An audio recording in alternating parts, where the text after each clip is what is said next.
कभी कभी सोचता हूं कितना अनोखा होता है बेटियों का संसार। जहां जन्मती हैं, पलती हैं, बढ़ती हैं, वहीं से जड़ें समेटकर कहीं और पनपने के लिए चली जाती हैं। उनका अपना घर पराया हो जाता है और वे पराए घर की मालकिनें बन जाती हैं। नन्ही नन्ही कलियां देखते ही देखते एक दिन जगत जननियां बन जाती हैं। बेटी का पिता चाहे विदेश में बसा कोई बड़ा उद्योगपति हो, चाहे मुझ जैसा मधुपुर का एक छोटा सा फलों का व्यापारी, दोनों की नियति एक जैसी ही तो है। अपनी लाडली को नाजों से पालना, आशीर्वादों से सींचना और एक दिन ब्याह कर विदा कर देना। पर कुछ भी हो, बेटियां तो बेटियां हैं, मेरी पूनम की तरह। प्यार से मैं उसे बिट्टो कहता हूं। वो मेरे स्वर्गीय बड़े भैया की इकलौती निशानी है। भैया भाभी के गुजरने के बाद ये मुझे उपहार में मिली।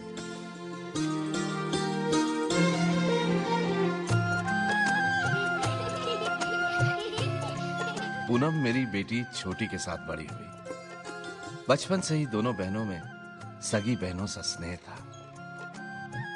लेकिन मेरी पत्नी रमा पूनम को कभी अपना ना सकी, क्योंकि रंग रूप में पूनम छोटी से अधिक सुंदर है।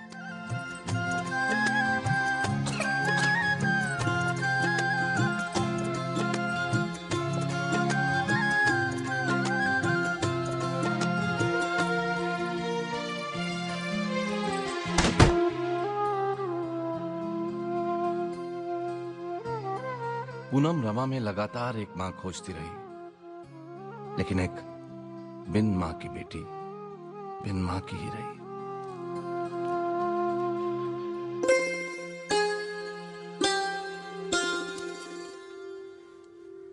मैं पूनम को अपने पास ही रखने लगा। हाँ। चाचा जी। अरे मुनीम जी, वापस रखो, वापस रखो। बम। मैं स्नेह भरी एक नजर से उसे देखता, वो खिल जाती। मैं उसे कविताएं सुनाता, वो मेरे साथ गाती, हम अपनी आवाजें टेप करते।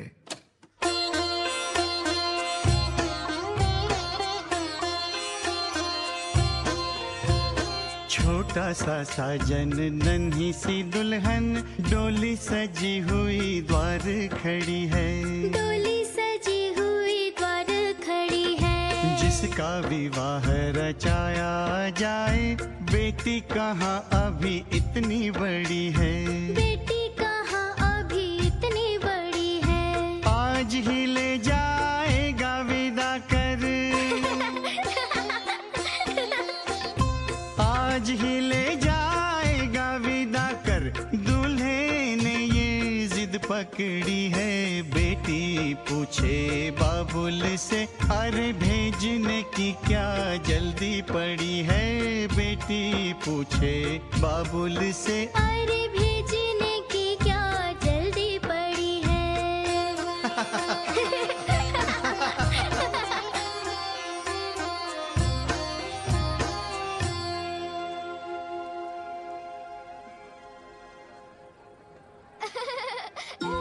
माँ बाप, भाई बहन, हर रिश्ते के लिए बेटियों के दामन में कितना प्यार होता है। घृणा होती है ये जानकर कि कुछ लोग बेटियों को बोझ समझते हैं।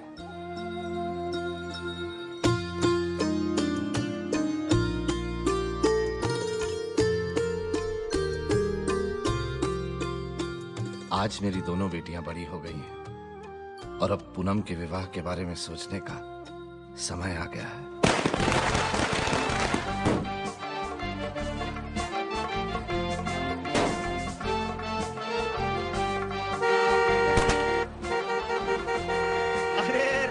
भैया रहने दो, ये है वर्ल्ड की सबसे तंग गली। और ये है वर्ल्ड की सबसे स्लो बारात। तुम आओ।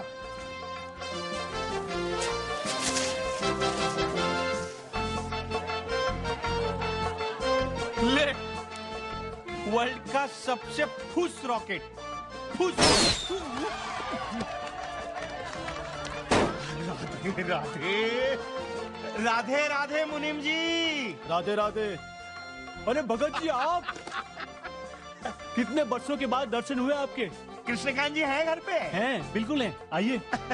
मधुपुर तो वैसा का वैसा ही रहा जैसा हम छोड़ कर गए थे। वही छोटी छोटी गलियां, गलियों से गुजरती ये बारातें और छुट्टे रॉकेटों का डर। मेहरबानी आपकी।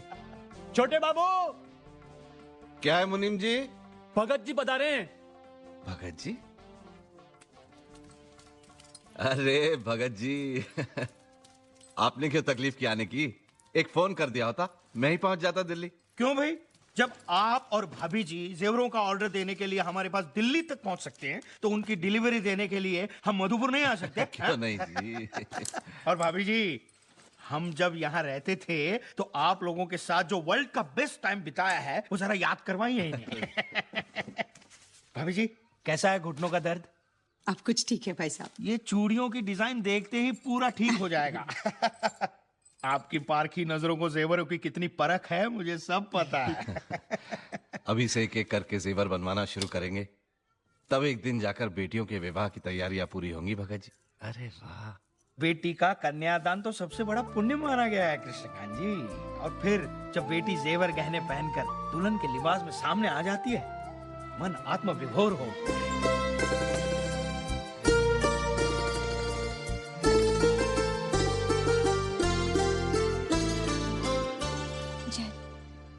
जीती रहो। कृष्णकांत जी, जी ये पूनम है ना आपकी बेटी? अरे वाह, आपने खूब पहचाना। आपने तो इतना सा देखा होगा इसे। बस पहचान लिया। इस साल बीकॉम कर लेगी। मेरा अकाउंट्स का सारा काम यही संभालती है। वो सब ठीक है, मेरी जेवर बनाने की मेहनत पर तो पानी फिर गया। बिटिया इतनी सुंदर है तो मेरे जेवरों को कौन देखेगा? छोटी, छोटी। चाची जी, मैं बुला के लाती हूँ।